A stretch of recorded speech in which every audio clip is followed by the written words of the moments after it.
Entonces, bueno, en esta ocasión quería hablar sobre la microbiota porque en veces es la razón del por qué muchos de los pacientes de ustedes vienen acá, es la raíz y también en veces tenemos normalizado muchos síntomas, muchas patologías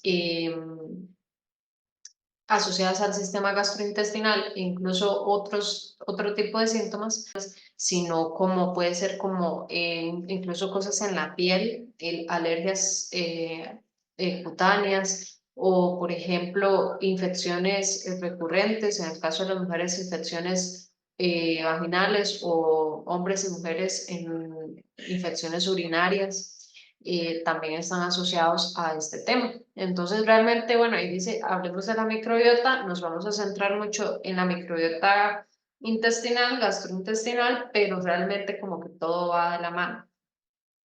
Entonces, bueno, aquí se le llama microbiota. La microbiota es la comunidad de microorganismos que encontramos en diferentes partes de nuestro cuerpo. Bueno, hablándose aquí en nuestro cuerpo, pero en otras cosas podemos encontrar microbiota. Por ejemplo, si dejamos un pan blanco y pasan los meses y así, y se hace un moho, no es solamente hongo ahí, sino que en veces también hay otros microorganismos que se quedan viviendo en ese ambiente. Entonces, establece relaciones con los componentes. En este caso, bueno, hablando del pan, pues con el pan, y en el caso de nosotros también genera otros efectos, más que solamente que son unos bichitos que viven en el tracto gastrointestinal, o como antes se le decía, la flora intestinal, que hace mucho tiempo no establecía una relación con nosotros, sino que simplemente eran microorganismos que vivían a nivel gastrointestinal, pero no ni me va ni me viene, ¿verdad? O mejora la flora intestinal, pero ¿por qué mejora? Y eso a mí, ¿qué me mejora? ¿O cuál es el beneficio para mí?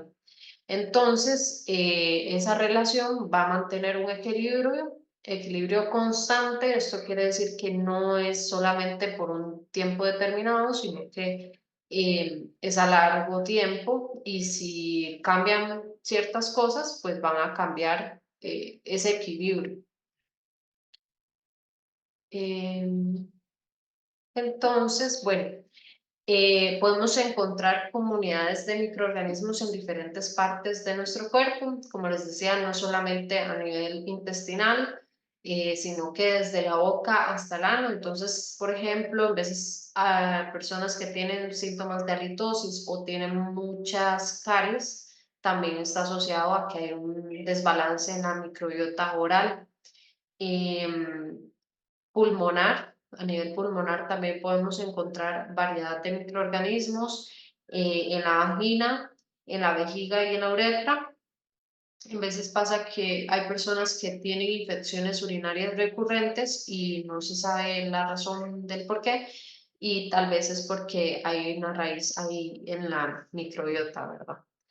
Y en la piel, em, lamentablemente, esta última es como la más olvidada y tiene que ver muchísimo también, bueno, más que todo las mujeres que utilizamos más cosméticos o utilizamos más perfumes o cremas con fragancias.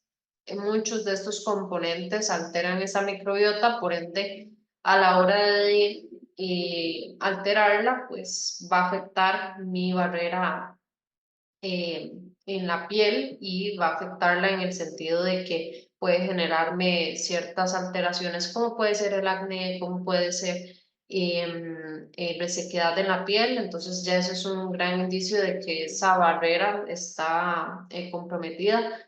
Los jabones también, o incluso, bueno, las personas que se someten que utilizan muchos productos de limpieza y tienen contacto con la piel, llámese cloro, desinfectante, etcétera. Y la microbiota no es solamente bacterias, sino que también hay hongos, hay virus, hay muchos microorganismos que componen este ambiente. Y no porque sean virus o porque sean bacterias son malas, sino que ellas tienen una función diferente e incluso, por ejemplo, la Helicobacter o la Cándida, entre otros microorganismos, los tenemos normalmente en nuestro cuerpo, solo que en veces cuando se altera su cantidad o el ambiente en el que está, entonces nos llega a afectar negativamente. Entonces no es como que es malo, sino que el desbalance es el que nos afecta negativamente. Y bueno, la microbiota nos puede afectar a nivel, se debe a esa alteración, se debe a muchos procesos alrededor de la vida.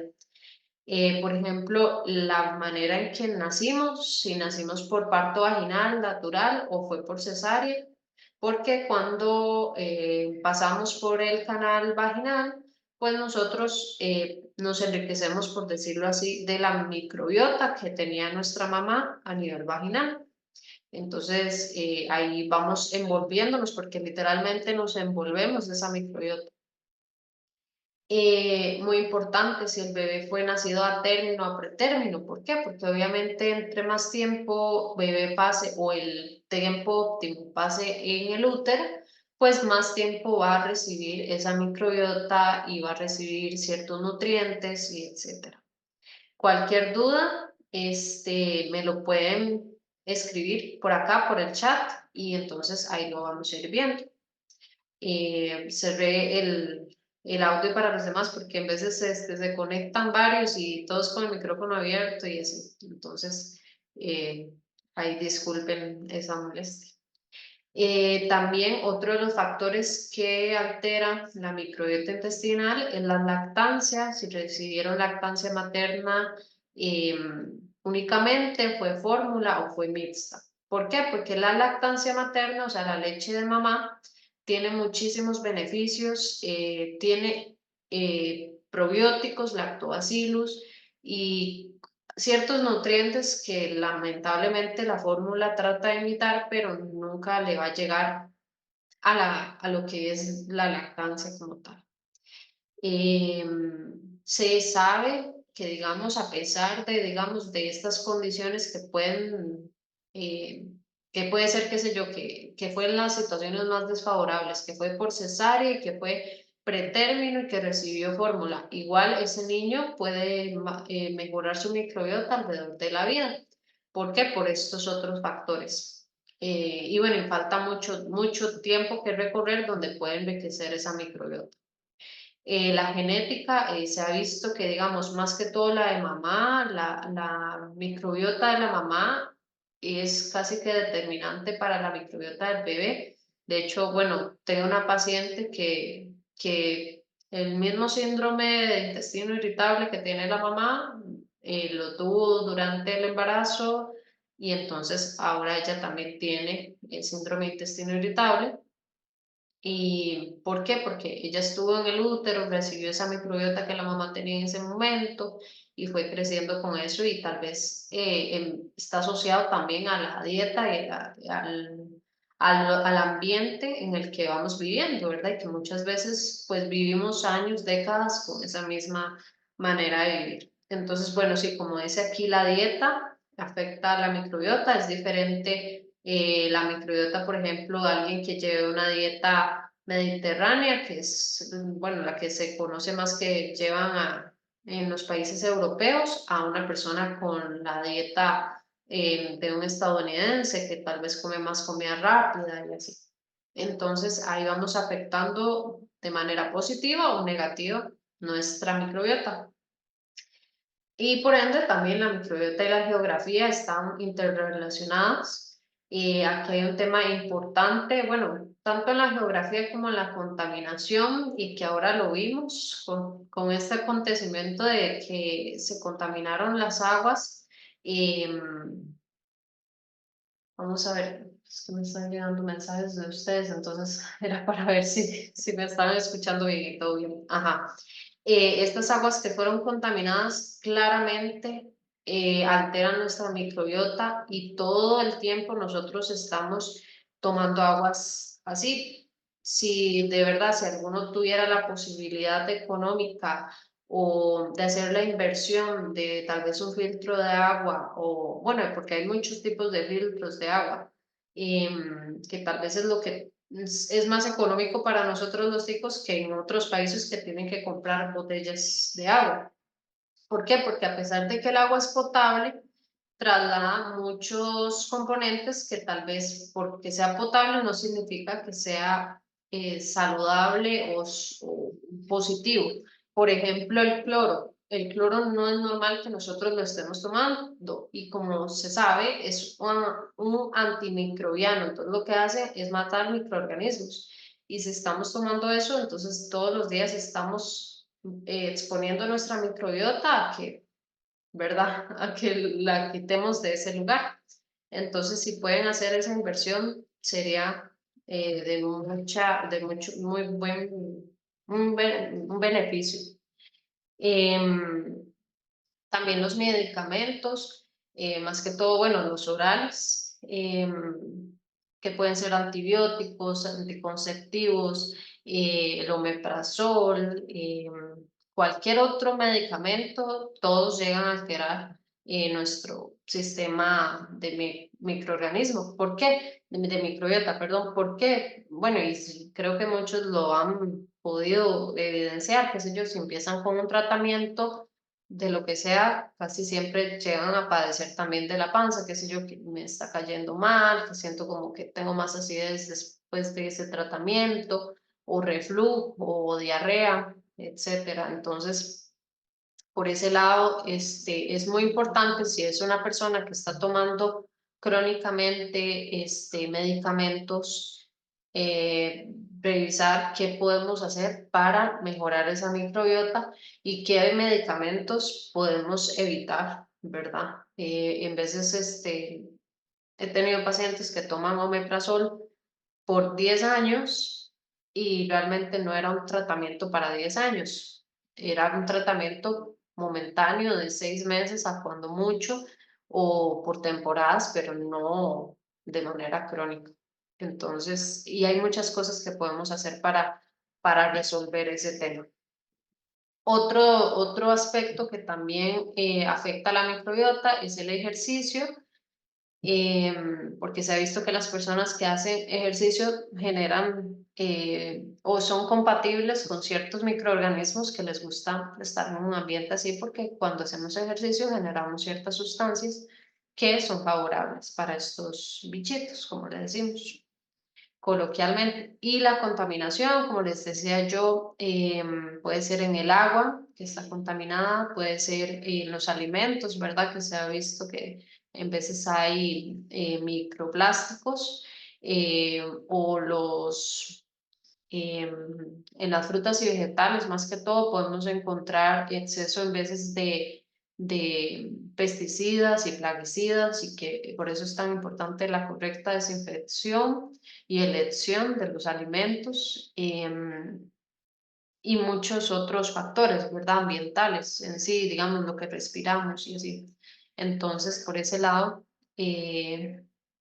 pues este último aspecto es un poquito difícil porque pues vivimos en una sociedad así y tendremos que ir a vivirnos a la montaña. Y bueno, la distribución de la microbiota va cambiando desde la boca hasta el ano. Como vemos por acá, digamos en el estómago y en el duodeno, que es la primera parte, más que todo encontramos lactobacillus, streptococcus y levaduras. Y tenemos un pH de 1 a 3 aproximadamente. Ahora vamos a ver qué significa eso para los que no saben. En el colon, que es donde terminamos de formar la popó o la caca, tenemos la mayor cantidad de microorganismos, como podemos ver. Entonces, ¿por qué esto es tan importante? Porque aquí es donde vamos a formar la popó, entonces, o vamos a terminar de formarla. Y a veces muchas personas tienen estreñimiento, tienen diarrea. ¿Y por qué es? Porque estas mismas bacterias no están bien balanceadas o no están en suficiente cantidad o calidad y así. Y en el yoyuno y en el ilium hay también cantidad importante de bacterias, pero no en tanta cantidad como en el colon. Y el pH es de 6 a 7 y aquí en el colon es de 7. Entonces, ¿qué es eso del pH? Es una escala de medición para em, identificar la acidez de ya sea de un alimento o de una bebida o en este caso de cualquier cosa. Entonces, para que se den una idea, lo que es más ácido o lo que podemos, un ejemplo de lo que podría ser muy, muy ácido es el ácido batería. Entonces, imagínense que el ácido de la batería es 0 y el del estómago, principalmente, está entre 1 y 3, o sea que es bastante ácido. Y va siendo menos ácido, por ejemplo, el café, que es en una escala está en el 5, el agua, que es neutra, está en 7, eh, y el jabón de manos, que es para lavarnos las manos y que no genera, digamos, no debería generar ninguna irritación, es alcalino y ya está en 12. Entonces, ay, bueno, las bebidas gaseosas están en 3, muy importante. Entonces, ¿qué pasa? Cuando tomamos omeprazol o Alka-Seltzer, famotidina, todos estos medicamentos, nuestro jugo gástrico de 1 a 3 pasa a 10. Entonces, ¿verdad? Claramente esto no está bien. ¿Por qué? Porque nuestro estómago tiene que mantener este jugo gástrico en esta acidez. ¿Para qué? Para que él sea capaz de digerir y degradar y metabolizar ciertos nutrientes que pueden ser vitaminas, minerales, proteínas. Y entonces a la hora de que yo lo paso para acá, ya mi estómago no, ni todo el proceso de adelante, después del estómago, no va a ser lo mismo en la absorción de nutrientes. Entonces por eso yo les digo, de verdad que si están tomando omeprazol, famotidina y cualquiera de estos medicamentos por un largo tiempo, busquemos qué hacer para resolver esto, porque ya se ha asociado, por ejemplo, que el uso de omeprazol a largo plazo está relacionado, por ejemplo, con la osteoporosis. Y obviamente, si yo paso aquí todos los días de mi vida y nunca estoy absorbiendo correctamente porque no estoy acá, entonces obviamente, sí, por algún lado voy a tener desnutrición y una parte de desnutrición es la pérdida o la falta de nutrientes. Y bueno, ¿por qué es tan importante la microbiota? Como les decía al inicio, a veces, o al inicio, que se le decía flora intestinal, era como algo muy lejano, que no tenía nada que ver conmigo, o bueno, ahí está, pero X, ¿verdad? Pero ya se ha visto que la microbiota intestinal tiene muchísimas funciones, como la digestión y absorción de nutrientes, como les decía anteriormente, la homeostasis energética. Esto quiere decir que también regula mi energía. A veces nos pasa que después de comer nos sentimos muy cansados o que podría ser también, bueno, sí, o nos sentimos saciados y podemos seguir haciendo nuestras actividades y eso también está relacionado con la calidad y cantidad y, y bueno, y sí, de microorganismos.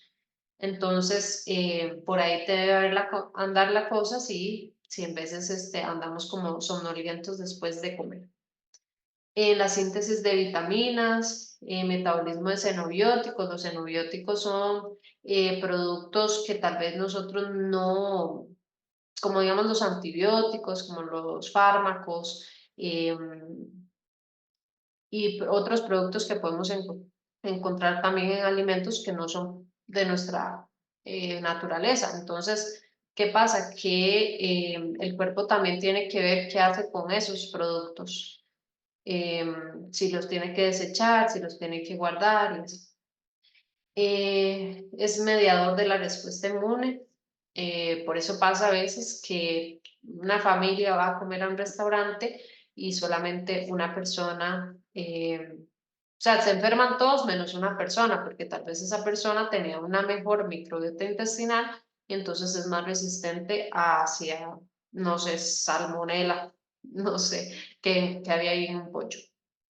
Entonces, por eso es también importante. También antiadhesión de patógenos, bueno, que es un poquito de eso que yo les decía, porque ellas también, los microorganismos estos, nos ayudan a defendernos a patógenos o bacterias que no son, no deberían estar. Función barrera, por ejemplo, bueno, las personas que padecen de prediabetes o diabetes, esto es sumamente importante porque cuando no está en suficiente cantidad o control esa microbiota, entonces es más fácil que el azúcar pase. Y ahora les voy a enseñar una imagen.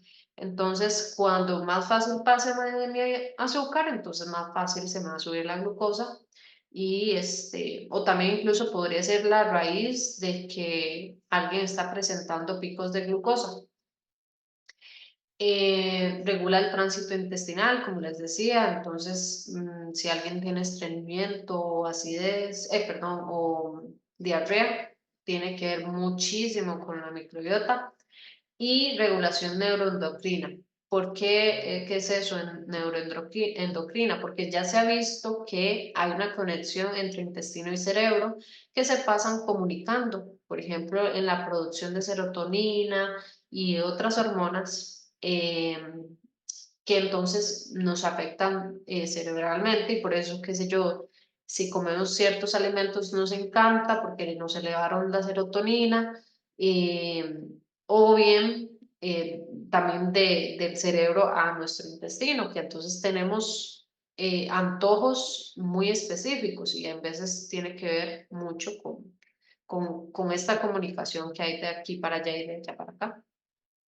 Entonces, bueno, esto era los que les iba a comentar. Por ejemplo, esta es una microbiota saludable, que ahora vamos a ver cómo se mantiene una microbiota saludable.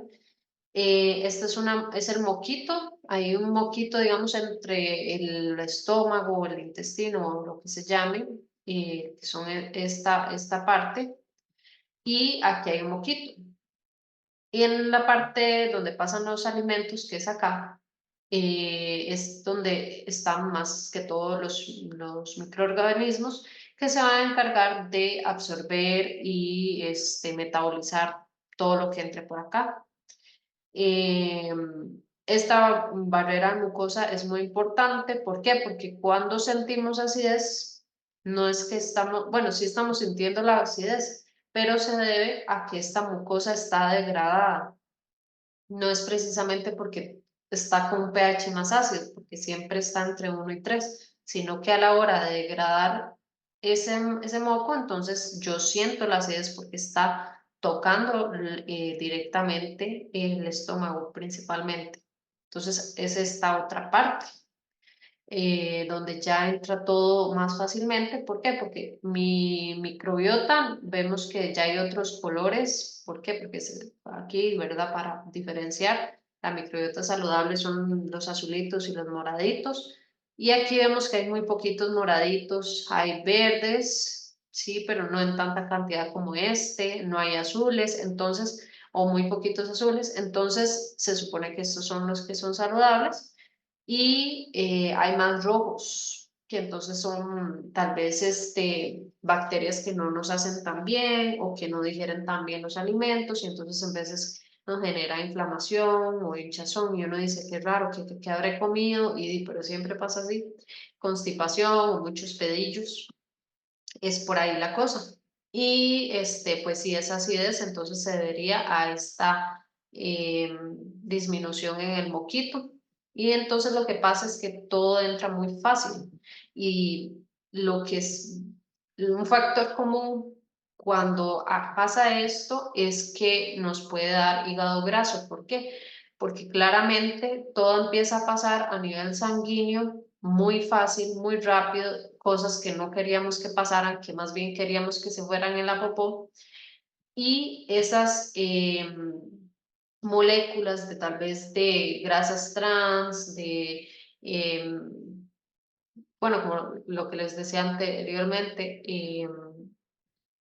em, ahí se me olvidó, plaguicidas y fungicidas y todo eso, entonces se van depositando en nuestro hígado. ¿Por qué? Porque el hígado es un, como les digo, es un filtra es un mecanismo de filtrado también que genera, y no es solamente la microbiota, sino que ahí todas van a trabajar en conjunto, solamente que el hígado tiene un límite.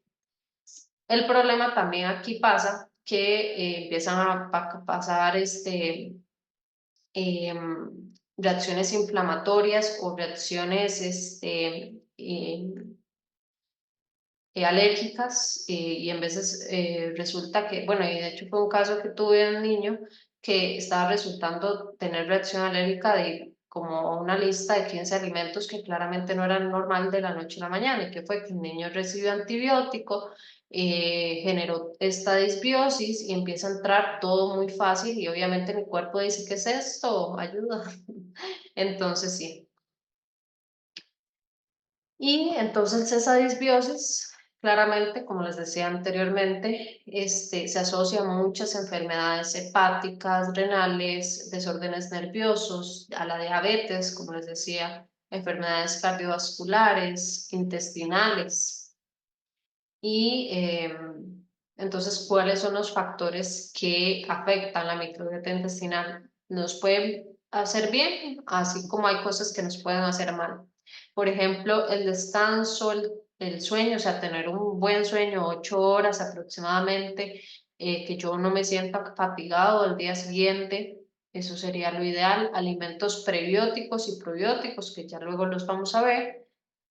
Condimentos y especies naturales, ¿verdad? Porque, por ejemplo, el juguito Maggi, eso dice que es natural o que tiene ingredientes naturales, pero tiene muchísimos otros componentes que no. Y ahí es donde lo que pasa es que pasan directo al hígado. Una correcta hidratación, una alimentación adecuada y nutritiva. Y lo que nos afecta negativamente es el alcohol, el estrés, el glutamato monosódico, que esto es un tipo de sal que encontramos casualmente en esos cubitos Maggi o en las sopas preparadas, o sí, más que todo en alimentos ya listos para consumir.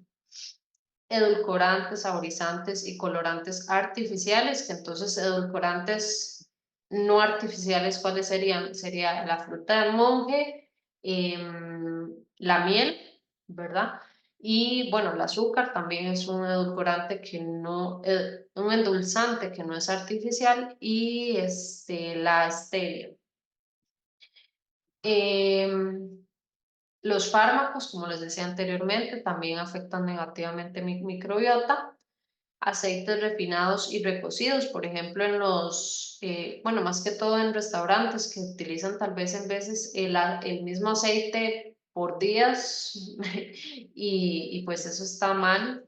O bien en la casa usamos aceite de soya, canola o aceite de maíz o margarina. Estos aceites no es recomendable que los sometamos a calor. Tal vez en otra ocasión puedo explicarles un poquito más de este tema. Y alimentos altamente azucarados, llámese gaseosas, no sé, palomitas de caramelo, em, queques, repostería, ese tipo de productos. ¿Y qué alimentos son prebióticos? Bueno, entonces son los carbohidratos complejos, que papa, yuca, camote, lentejas, garbanzos, avena, quinoa, maíz, frutas, realmente todas, pero aquí yo puse como las más coloridas o las que más habitualmente consumimos, pero realmente todas las frutas generan eso que es prebiótico. Perdón, no les expliqué qué eran prebióticos. Los alimentos prebióticos son alimento para la microbiota. Entonces, por ejemplo, si alguien está con tratamiento de probióticos, o está comiendo alimentos que poseen probióticos, pero no tiene una alimentación que contiene estos alimentos, pues esos probióticos no se van a quedar en el estómago. ¿Por qué? Porque ellos se alimentan de esto y si yo no les doy alimento, ellos dicen, "Di, no, me fui ahí en la popó", o se mueren, por decirlo así. La cebolla, el ajo y el cebollín es súper importante. Bueno, el ajo se ha visto que aumenta el crecimiento o promueve el crecimiento de la bacteria Lactobacillus, que esa es muy importante, digamos, para las personas que tienen acidez o, bueno, casi que cualquier problema gastrointestinal o diarrea, por ejemplo. Vegetales, realmente todos, entre más fibrosos, pues es mejor. Y los hongos especialmente, bueno, que no son vegetal, pero lo ponemos por acá porque sus funciones nutricionales es como eso.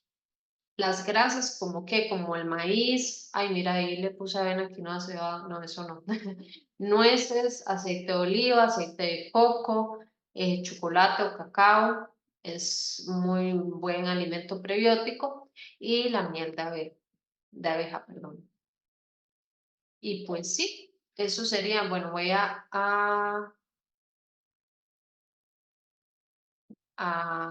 abrir los micrófonos por si tienen alguna pregunta. Doctora, una consulta. ¿Usted qué opina de los suplementos de probióticos? Bueno, realmente sí es algo que utilizo, no en todos los casos, casi siempre, depende del caso, ¿verdad? Trato de recurrir a los alimentos probióticos, que tal vez en otra ocasión podemos hablar de eso.